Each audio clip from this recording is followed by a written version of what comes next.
बुद्धि बंधन, बुद्धि बंधन, बुद्धि बंधन। किसने कर दिया है आपकी बुद्धि का बंधन?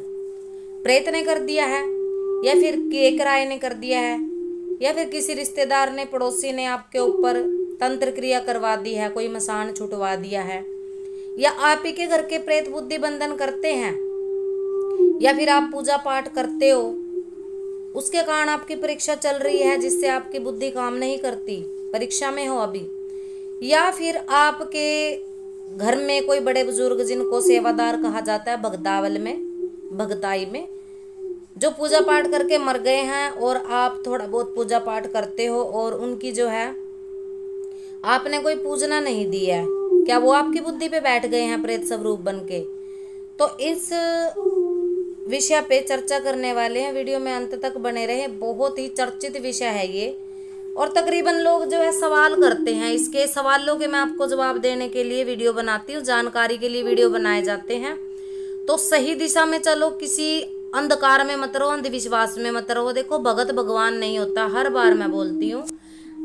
आप जितना पूजा पाठ करते हो श्रद्धा विश्वास से करो, भगवान माता रानी सभी की सुनती हैं। तो बुद्धि बंधन कौन करता है आपका? पहली बात तो जो लोग पूजा पाठ करते हैं उनकी जो बुद्धि होती है उसका बंधन, उन्हीं के घर की शक्तियां, जिनको उत्पित्र कहा जाए, आपके पितर जो प्रेत रूपी में हो चुके हैं, जो शुद्ध नहीं है, या आपके घर में कोई डाकने साकने मृत आत्मा, चुड़ैल आत्मा रह रही है, या फिर आप पूजा पाठ करते हो और अपने पितरों को साथ में लेके नहीं चलते हो, आपके घर में कोई पीर की पूजना है, पीरों को नहीं लेके चलते हो, किसी की बात सुन लिया आपने के पीरों को नहीं पूजना चाहिए, या फिर कोई जो स्थान वाली मसानियाँ शक्तियाँ होती हैं इनको नहीं पूजना चाहिए। अगर आपके घर में इनकी लाग है तो आपको ये पूजनी पड़ेंगी। कोई भी बड़ा पंडित, कोई भी ये बात कहने वाला कि ऐसा शास्त्रों में नहीं लिखा, आपको इनसे नहीं बचा सकता अगर लाग है तो, क्योंकि शक्ति जो है वो सेवा से ही प्रसन्न हो सकती है, अपने भोग प्रसाद से ही प्रसन्न हो सकती है। जिन शक्तियों से भगताई की दुनिया में काम लिया जाता है ना, वो शक्तियां तकरीबन भोग प्रसाद पे ही चलती है। अब लोग कह देते हैं तामसिक भोग देना गलत है। देखो, गलत कुछ भी नहीं है। अगर आपने मार्कंडेय पुराण पढ़ा होगा, मार्कंडेय पुराण से दुर्गा सप्तशती निकली है, उसमें लिखा है, साफ साफ लिखा है, जो लोग सप्तशती का पाठ करते हैं, कि माता को तामसिक, सात्विक और राजसिक 3 तरह से प्रसन्न किया जाता है। भगवान शिव को भी भस्मासुर ने अपने जंघा का मांस चढ़ा करके ही प्रसन्न किया था, क्योंकि भक्ति का रास्ता बहुत ही कठिन होता है। और जो लोग तामसिक भाव पे पूजते हैं, बेशक शक्ति बहुत जल्दी प्रसन्न होती है, बेशक आपको धन धान्य, आपकी मनोकामना जरूर पूर्ण होती है, परंतु इसका परिणाम भी बहुत दुखद होता है। और इसका परिणाम मैं देख चुकी हूँ अपने दरबार में। बहुत लोग ऐसे हैं जो खून के छींटे देते हैं साथ साथ मिठाइयों पे, मसान में। ये गलत है भाई। ये आप लोग सोचते हो कि मैं शमशान काली को खून के छींटे दे रहा हूँ, कलेजियां दे रहा हूँ, शराब की दार नहीं, ये आप मसान देवता को दे रहे हो। शमशान काली इतनी सस्ती नहीं है कि आपके एक बूंद खून के छींटे की भूखी या प्यासी है वो, ऐसा कुछ भी नहीं। देखो, काली भी कई प्रकार की है, ठीक है। आप लोग अध्ययन करो, पढ़ो इस चीज को। काली नाम सुन लिया तो खून का छींटा देने चले गए, शराब देने चले गए। आपके भाव कैसे हैं? आप सात्विक रूप में हो, आप दारू शराब का, मीट अंडे का सेवन नहीं करते हो ना, तो आपको तामसिक रूप में पूजने की कोई जरूरत नहीं है। माँ काली हलवे के, चने के प्रसाद पे ही चलेंगी।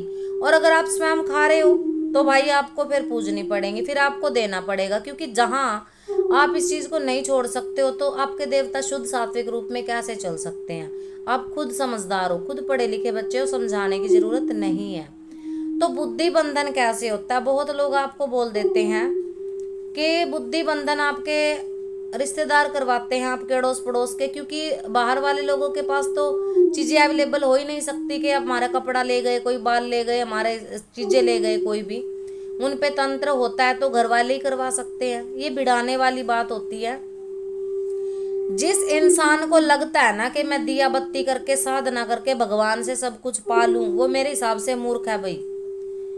और उसकी यही मूर्खता उसकी बुद्धि का बंधन कर देती है, क्योंकि उसको लगता है कि मैंने अगर पूजा पाठ कर लिया तो अब मुझे काम करने की जरूरत नहीं, अब मुझे मेहनत करने की जरूरत नहीं, मैं एक मंत्र फूंक दूं और सब कुछ मेरे सामने आ जाए, धन भी आ जाए, खाना भी आ जाए, लोगों की भीड़ मेरे पास लगे, मुझे फूलों के हार चढ़े, मुझे पैसों के हार चढ़े, ये सब कुछ। और चलो एक इंसान को क्या है कि दुनिया में आए हैं तो नाम करके जाएं, पर अच्छा काम में नाम करके जाओ। ये नहीं है कि आप किसी के भी बहकावे में, हमारे जैसे बहुत सारे भगत हैं जो चौकी लगाते हैं, जो आपको बहुत ही ज़्यादा मिसगाइड भी करते हैं। ऐसे भक्तों के चक्कर में मैं ये कहूँगी कि मत ही पढ़ो, अपने कुल देवी पितरों को प्रसन्न करो, पितरों की सेवा लगाओ। बहुत सारे वीडियो डाले हमने सेवा के, देवी माँ कुल देवी की पूजना करो, बहुत वीडियो आपको मिल जाएंगे। तो ऐसा कुछ भी नहीं होता है कि किया कराए तंत्र बाधा से। आपके घर में अगर कोई उत्पित्र है, कोई प्रेत शक्ति है, वो ही आपकी बुद्धि पर बैठ जाती है, जो आपको पूजा करने से रोकती है, पाठ करने से रोकती है। पर अगर आपकी भावना सच्ची है तो आपके ऊपर अगर किसी ने तंत्र करवा भी दिया, देखो करने वाले बहुत भक्त होते हैं और बहुत सारे भुक्त भोगी रह चुके हैं इस चीज के। तो अगर हो भी गया है ना तंत्र आपके ऊपर, तो अपने इष्ट पे भरोसा रखो। हाँ, कुछ आपके घर में बिगाड़ होगा, बीमारी भी आ सकती है, आपका कोई आर्थिक नुकसान भी हो सकता है। इस चीज से बचने के लिए देखो, आपको 100% नुकसान नहीं होगा। और मजा तभी आता है जब बात आर पार की हो जाए, चैलेंज की हो जाए। कोई आपके ऊपर लगातार तंत्र कर रहा है और आप लगातार अपने इष्ट की सेवा में, उस पर आपका सच्चा विश्वास है, आप बार बार उसको हरा देते हो, वो आपको मारने की कोशिश करता है, बर्बाद करने की कोशिश करता है, पर उस भगवती माँ जगदम्बा की, आपके इष्ट की कृपा से आपका कुछ भी नहीं बिगड़ता है, पार पार निकल जाते हो। थोड़ा कष्ट आता है, कोई बात नहीं, क्योंकि उसके पास भी कुछ ना कुछ सिद्धियां होती हैं। जो बुरी शक्ति होती है वो भी कुछ ना कुछ ताकत रखती है। शक्ति तो शक्ति होती है, चाहे बुरी हो चाहे अच्छी हो। पर चैलेंज जब आर पार का हो जाए तो भक्त को मजा आता है। तो अपने इष्ट से विश्वास मत छोड़ो। बहुत बच्चे ऐसे हैं कि मुझे तो नींद बहुत आती है, मेरी तो बुद्धि बंधी हुई है, कुछ सोच नहीं पाता हूँ, भगवान मेरी नहीं सुनते हैं, मेरे ऊपर कृपा नहीं आते हैं, मेरा कोई काम नहीं बनता है, मेरा कोई घर में मान सम्मान नहीं, हमारे क्लेश होते हैं, हमारे झगड़े होते हैं। ये आपकी परीक्षा होती है, क्योंकि नेगेटिविटी हर किसी के घर में है, प्रेत आत्मा हर किसी के घर में है। तो अपने भगवान पे, अपने इष्ट पे भरोसा रख करके अगर आप ये कार्य करते चले जाते हो तो आपकी जो बंधी हुई बुद्धि है धीरे धीरे वो खुलने लग जाती है। क्योंकि जब आप एकमात्र अपने भगवान पे विश्वास करते हो ना, तो प्रेत भी आपसे डरेंगे।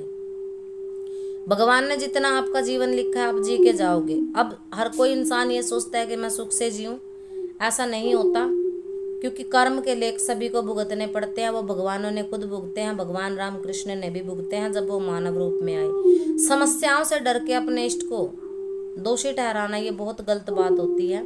तो इस बुद्धि बंधन के चक्र से, किए कराए से, तंत्र से बाहर निकलो। पढ़े लिखे इंसान हो, सिर्फ और सिर्फ अपने पूजा पाठ पे विश्वास रखो। थोड़ा ही सही, 5 मिनट का सही, कोई नहीं ये कहता कि 2-2 घंटे पूजा पाठ करो।